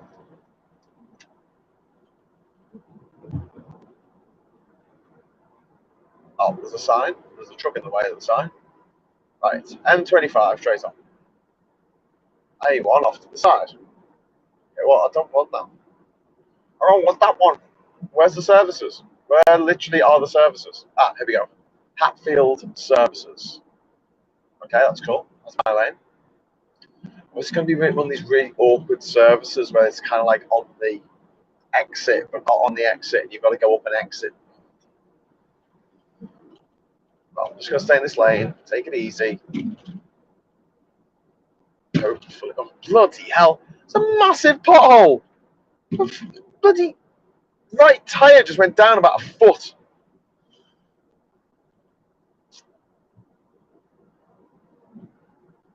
I blame Fitzy Patel. Fitzy Patel, stop jumping up and down the road. You're causing potholes.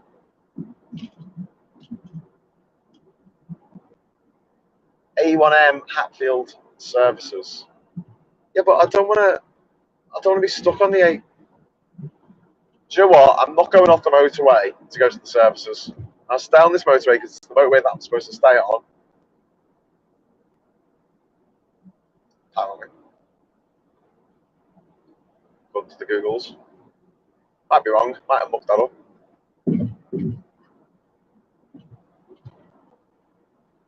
Oh, no, yeah. That was the services, South Mims. Oh. Can't turn the feed off. I'm not allowed to touch the camera. Shit. I really need a drink.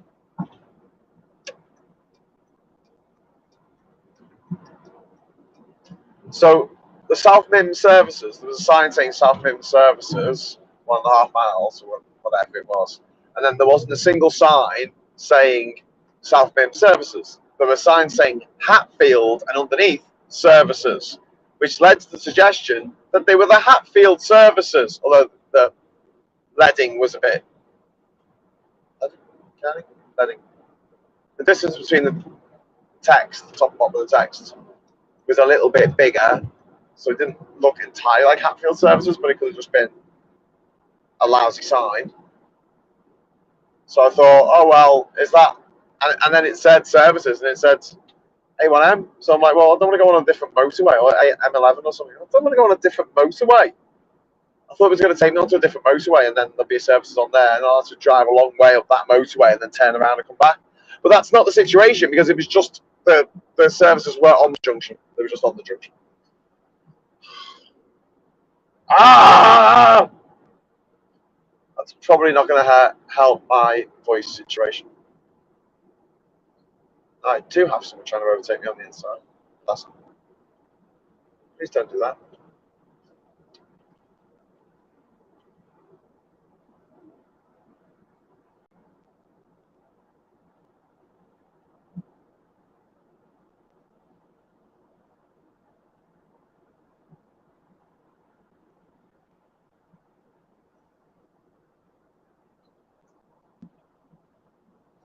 Kill me now, says Duke Vengeance. Oh, please don't. I can't anyway, I'm too busy. Right, the next services are in 42 miles.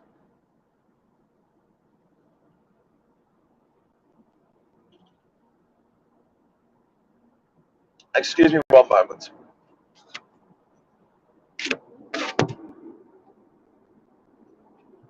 Ah!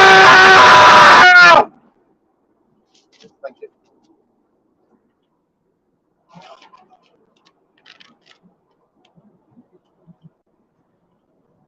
I love driving in my car. If I could still touch my phone, I could look up where the next services are on Google Maps, but I'm not allowed to touch my phone anymore because of new government legislation that came in a couple of months ago, which say you can't touch your phone even if your phone says, hey, I'm going to redirect you in a way that you don't want to go. Do you want me to do this or not? You've got 5 seconds to reply. And then you say, no, I don't need to do that. You can actually touch your phone to make it not do that. It's a bit frustrating. I'm literally going to get off the motorway and just pull over the side of the road.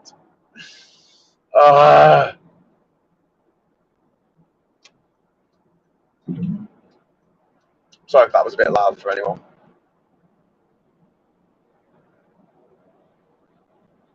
I took my mic off and moved it, so I hoped it wasn't too loud.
Just wanted a can of Pepsi. That's all I wanted. Don't ask for much in life. I just drove all the way to Ukraine and back. All I wanted was a Pepsi.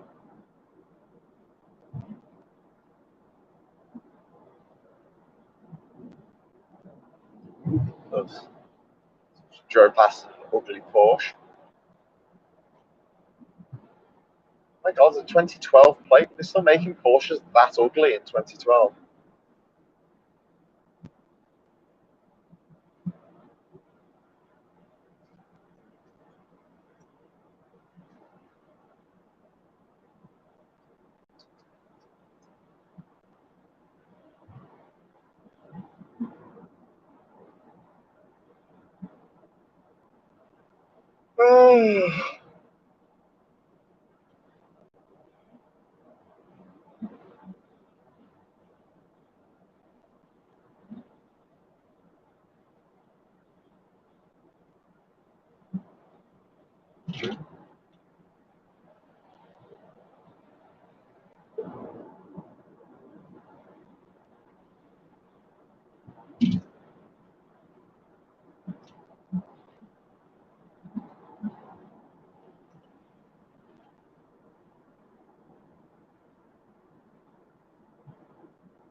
bet when I get to Hemel Hempstead, everything closes at 7. I bet I get there at the exact moment where every single shop in the whole of Hemel Hempstead closes because reasons.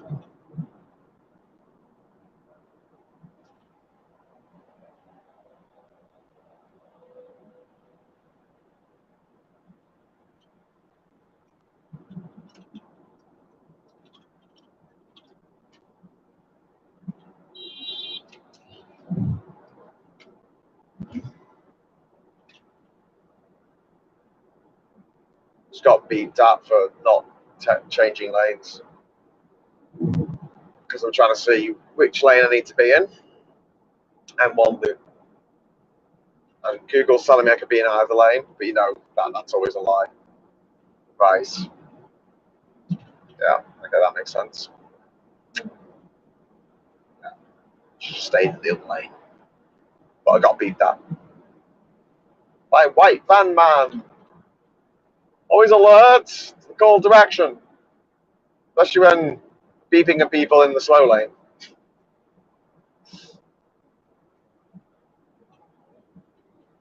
Stop, stop, he's already dead.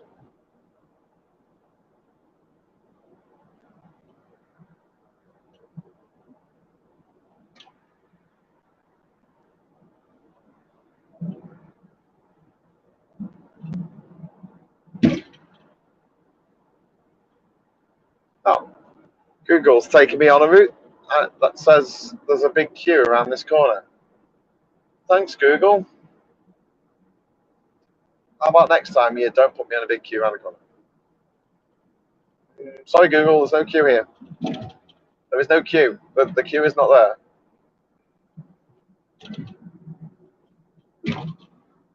Ah, there is a queue around the corner. Oh, shit. Shit. God, why would you put me on the M1?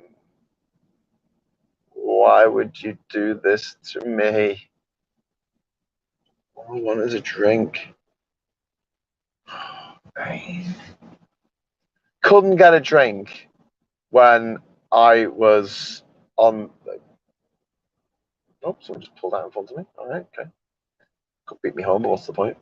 Couldn't get a drink at the Euro passenger terminal because I had to race to get on the train. But then I raced to get into the train lane and he put me into a lane that wasn't going in on the next train. So I missed the train. Oh my God, another one's just pulled in front of me. He didn't even bother indicating. Yeah, no worries, mate. Just change lanes. You don't have to indicate. You just pull in front of me. That's great. Well done. Jesus Christ, he's done it again. He's changed lanes again. Didn't indicate. Yeah, am I right? Yeah. Guy next to me is like, couldn't get a drink on the actual train itself coming through the tunnel because they don't do that kind of thing. And then I tried to stop at services along the way, but they were either closed or not closed or impossible to get to. I think it's all right. Goes to services on the M25. There must be services on the M25. There's no service on the M25. Services are far too jolly a thing to put on a M25. No one will have fun on the M25. Everything's got to be awful. I do realise that since Duke Vengeance says "kill me now," that actually nobody has written a comment. So I'm kind of thinking that maybe this feed has ended. There's all people leaving comments saying, "Does he know that the feed has stopped?" Yeah, the feed that he thought he was going to do for half an hour outside the tunnel has still been going for an hour and 51 minutes now.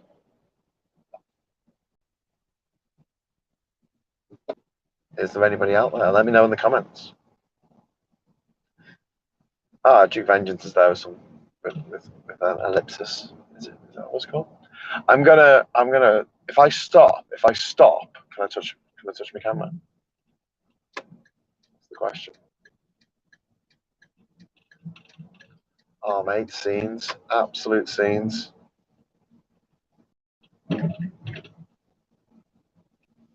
M1 northbound.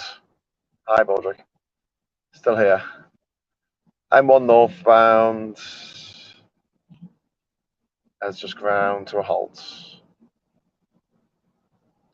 Google, why would you put me on this stupid road? Absolute idiot.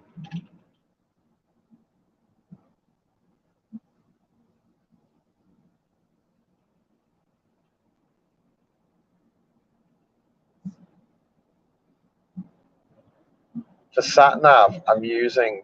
Why are you going so fast? You're not slamming your brakes.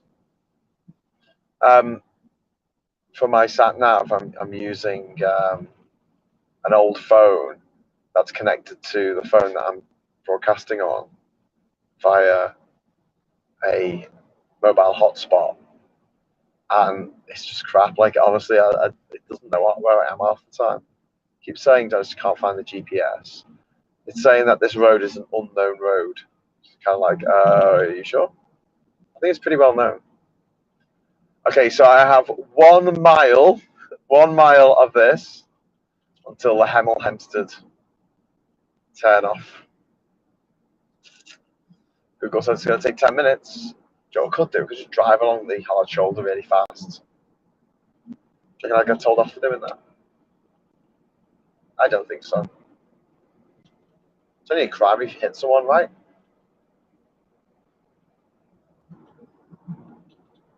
So sorry for not.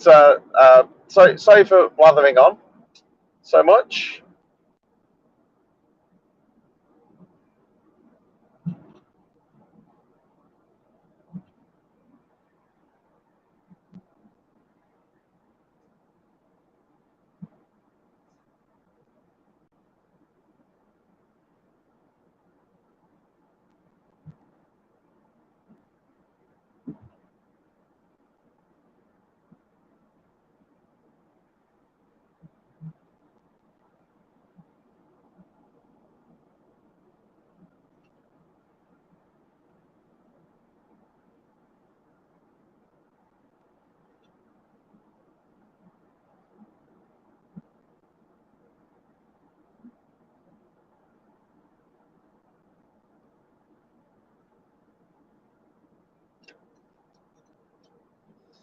Escape from the M1. Escape while you still can. Yes. Yes. Right, now I need a corner shop. It's still open past 7 o'clock. Do you know what? I'll find the corner shop and I bet it closed at 7. And it'll be like, I'll look at the time and it'll be 7:01. Just realise it's 50 along here. You know what London's like. Traffic cameras everywhere. Make a mistake, traffic fine. Look the wrong way, traffic fine. Park in the wrong place, traffic fine. Park in the right place, traffic fine. It's London, everything's fine in London.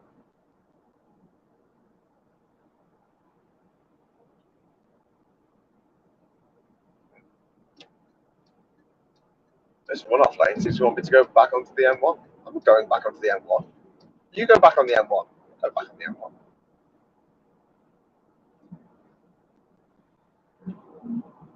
The sign that says industrial area and then an arrow points down, it says Hemel Hempstead. It makes it look like it's saying that Hemel Hempstead is an industrial area. 8 minutes to my destination.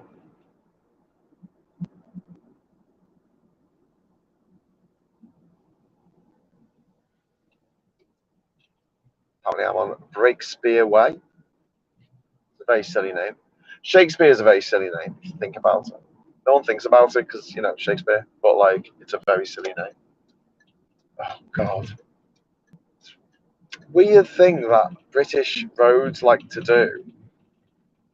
They have like 3 lanes going into a junction and then 2 lanes out the other side of the junction. And I just experienced that.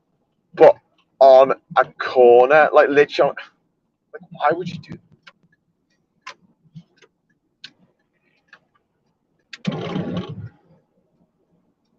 Hey, the borough of Decorum, is it?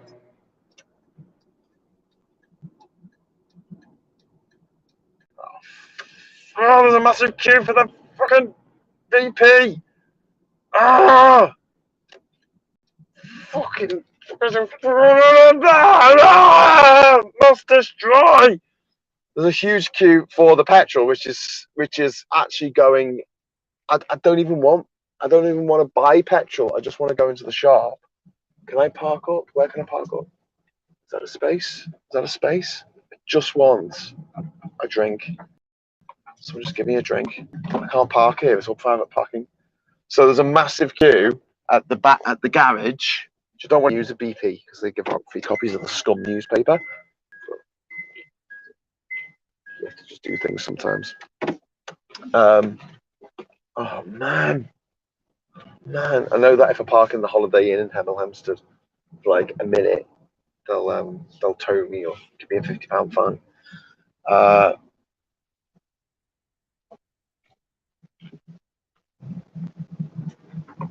I'm coming up. So you better get this party started. Right.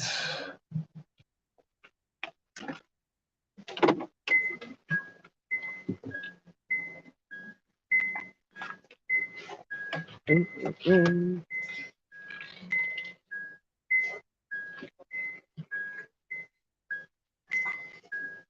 gonna hit a tree or something. Right. That'll do. I'll see you soon, okay? Thanks very much for watching. I'll be back soon with Kieran, I hope, if he's up for doing a bit of a live stream.